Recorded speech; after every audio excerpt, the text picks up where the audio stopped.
দুইটা প্রোগ্রাম ছিল এবং তার মধ্যে একটা হচ্ছে রাইট রিড।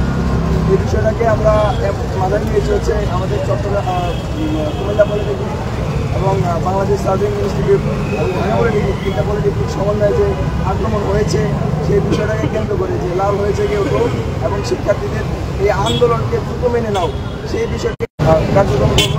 সেই জায়গা থেকে আপনারা আমাদের সহযোগী হন এবং সরকার মাধ্যমে এই খবর বার্তা পৌঁছে দিন যে আমরা অতি দ্রুত এই দাবি বাস্তবায়ন চাই। কোনো আশ্বাসে বিশ্বাসী নয়, অনেক হয়েছে আশ্বাস, দীর্ঘ 8 মাস যেমন শুধু আশ্বাসেই নিঃশ্বাস নিচ্ছি, বাস্তবায়ন দেখতে পাচ্ছি না। সেই বাস্তবায়নকে যেন অতি দ্রুত সরকার সামনে আনে এবং আমাদেরকে শিক্ষা নিবেশে ফিরিয়ে দেয়।